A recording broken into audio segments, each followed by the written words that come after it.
Good morning, YouTube family. I just want to put this topic: how President Biden and Harris could change America. I know I've been doing a little research on what's going on in different states, county, and cities, and with this election, I know Biden had made a lot of executive moves.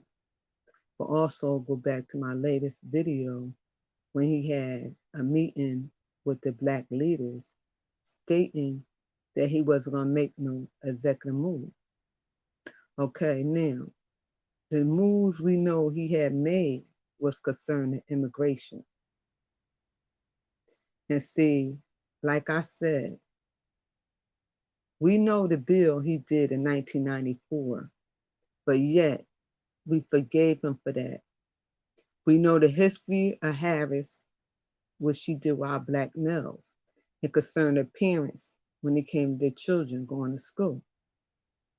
And see, one thing about blacks, we always get so emotional in our votes, but we really, really don't think reality. And see, they use us for our votes to get in those seats. So what I'm trying to say today, how is President Biden and Harris could change Americans? What they can do once he did that immigration executive move, okay, don't forget there's a lot of sanctuary cities like New York, Chicago, and Detroit and California. So what that means is they don't have to be legal and yet they get the benefits. They get jobs, they get houses, and also they get protected. So the meanwhile, this year, while elections going on in these states, local, county, and state, y'all really need to get out, put your agendas together with a couple of people and hold the elected officials accountable. Because what it looked like to me, that the blacks is at the end of the race. And the change can come, but it's up to us. Instead of us talking, babbling, and complaining, and I always say, be the change you want to be changed in your city, in your town, in your county, in your state. So that's why I said, how is President Biden and Harris could change Americans? What they can do is they're making the immigrants legal. So that means that when they give them the right to make them legal, they really don't need a black vote.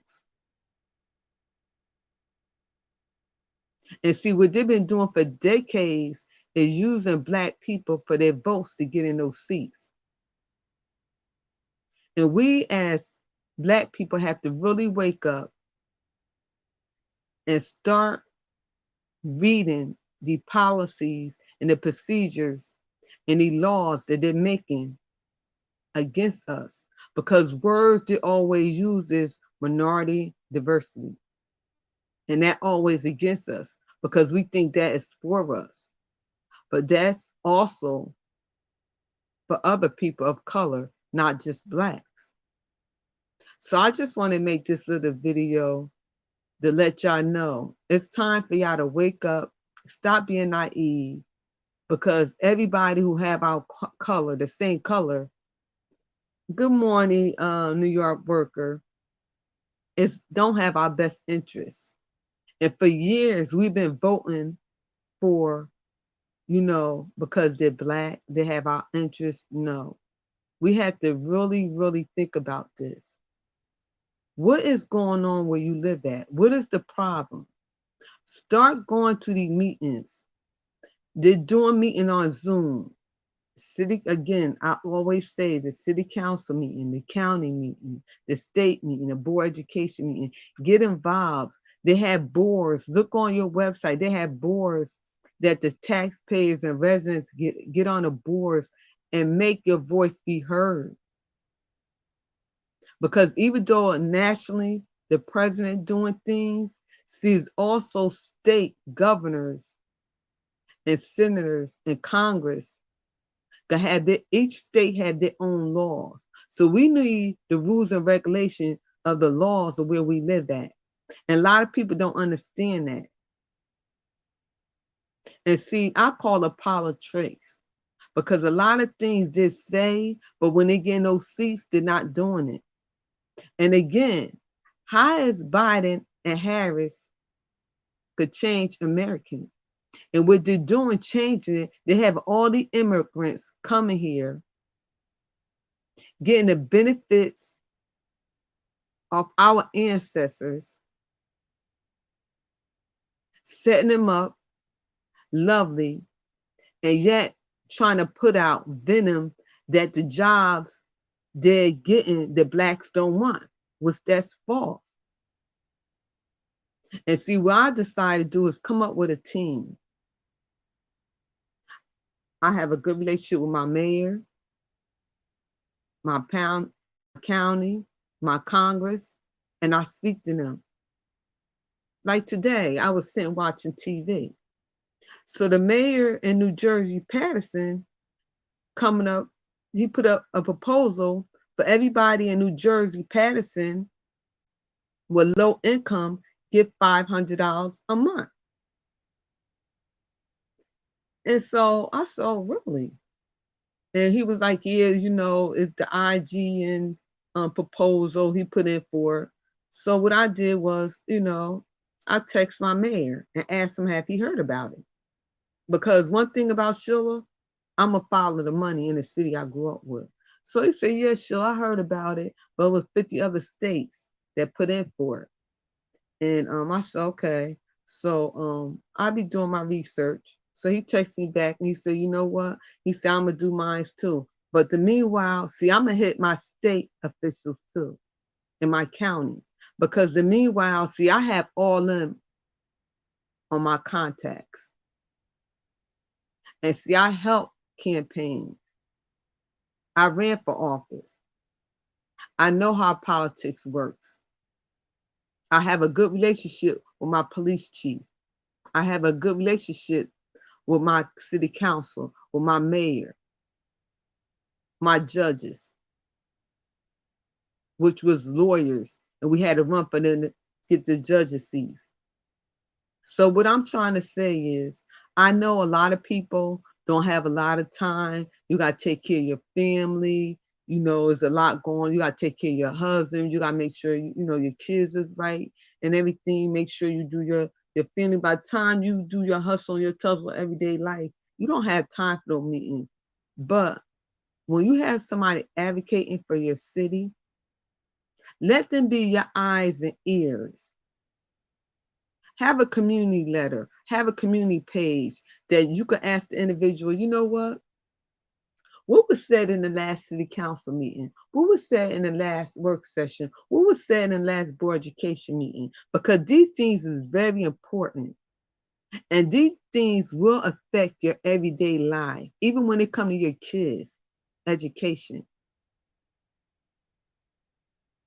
Neil Biden in this seat, talking about our kids going back to school, talking about the shots, they probably be mandated. Harris talking about she want to make prostitution legal, which I'm against that because I'm a virtual woman. I'm a Christian. So I'm against a woman selling her body. So these different things that we can address in our state, because each state had different laws. And once you have a team, and once you go to your elected officials and you put up your proposal, believe me, they're going to listen to you. They are going to listen to you. So I just want to make this little video and let y'all know that there is changes is coming. And the changes is not for us. And I hate to say that. I'm not trying to be cool. And I know as a Christian summer, so the Lord, take care of me and this and that. Let's not be so heavenly minded that we earthly no good. I'm a warrior also. But yet, my Bible tell me we fight against not flesh and blood, but principality in high places.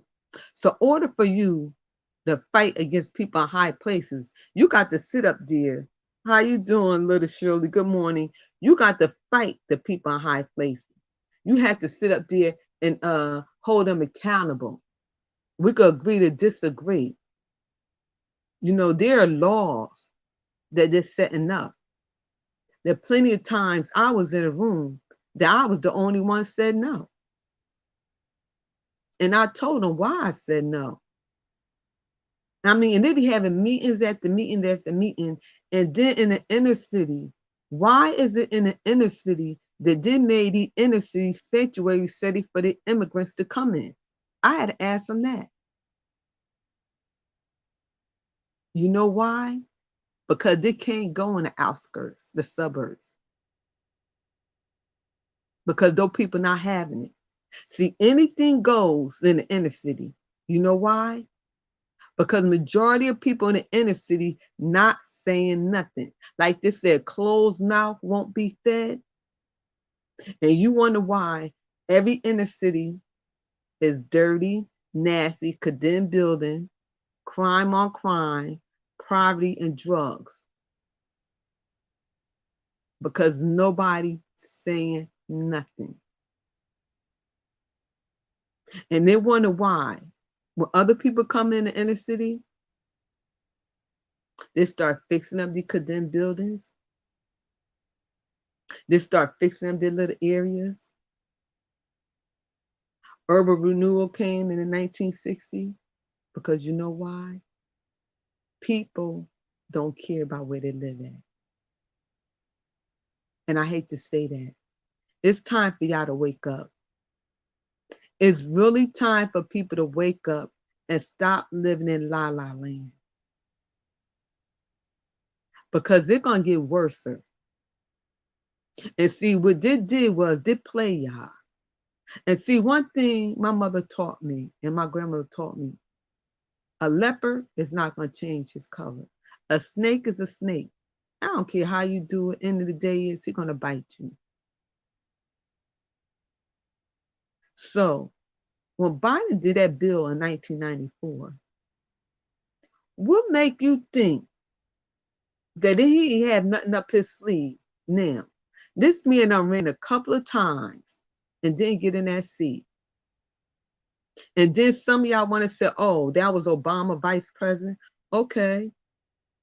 So did have anything changed? Okay, and then if it changed, I would like to know 4 PowerPoints when Obama was in there 8 years and Biden was his vice president that really made an impact on your company, your family, and your retirement plan. Now, we know what happened to Trump. We know some people said that they made the most money, their business was popping, and he probably talked a lot, but he was getting the business done. But yet, a lot of people use that. I'd rather deal with the lesser evil than the greater evil. They use race, the race card out. But at the end of the day, y'all have to stop looking at it. What benefit you, your family, where you live at in the election? So now what I'm trying to say is we have a local election. Some people been in these seats for decades. Start doing your background on them. What laws they have passed? What did they oppose? What they disagree with? Y'all have to know these things. What is their platform? Look at their old platforms. Did it accomplish in its seats what they said it was accomplished? These are things we need to know. These are things people need to really wake up and really start paying attention to. Because anytime you have immigrants coming here in the United States, getting jobs, they're saying that other race do not want, that's stereotyping. That's stereotyping. But they use y'all to get in those seats. But yet, on his sixth executive move, nothing was concerning you. Nothing. You know why? Because y'all didn't even have no agenda. Yes, surely, local and state government, yes. Y'all had no agenda. Y'all get so caught up in the hype to get another person at a seat. But what was your agenda? See, while y'all sitting up playing tic-tac-toe, Connect Four, they're playing chess. Monopoly, getting properties. So I just want to say, my brothers and my sisters, did have Zoom meetings in your town, in your city, in your county on Zoom. You need to start putting in your input in those meetings. You need to let your voice be heard. You're a taxpayer. You have a right to ask, what is the budget? You need a right to know, well, what's this money going for? You need to know how much is planned development getting and where that money going. And see, one thing a lot of people don't know, planning development have a lot to do with those condemned buildings and contractors. Code compliance, plan development, and zoning work hand in hand. And sometimes they trap people because they give you a business and then they put you oh, you can't do this, you can't do that. They're going to fine you for this and that. That's another thing code compliance doing. Or zoning. You have a house, or you can't put a fence on here, or you can't put a porch on this area, different stuff. You need to know your blueprint of your property and your business, the do's and don'ts. And also, if you have a historic house and a historic building, yes, it is, surely, it's our job as citizens. It is.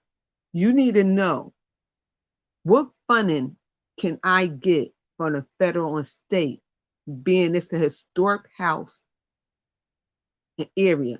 Because one thing they don't tell people, when you have a historic business and house, certain windows and doors you cannot put on there. And there are so grants, free money that you don't have to pay back, that the state and federal give individuals who have those historic properties. Why? Because it's historic. And they want to keep that history in their town, in their city, in their state. And a lot of people don't know about that. And a lot of people also don't know about hardship grants they have in your county city, where people have a problem paying for their mortgage and their rent. So these things y'all need to look into. And like I said, for my people, I'm the eyes and ears. The elderly people, a lot of things they don't know. They're living off a fixed income. They only have so much they could pay for their medication and stuff. So it's also grants for them. So let's be our brothers and our sister keepers. And I just want to say that, you know what? The end of the day is I also will bring these things out. And y'all have a blessed day. And thanks for the one who stopped by on my little channel and hear my voice. God bless and good morning. Have a blessed day.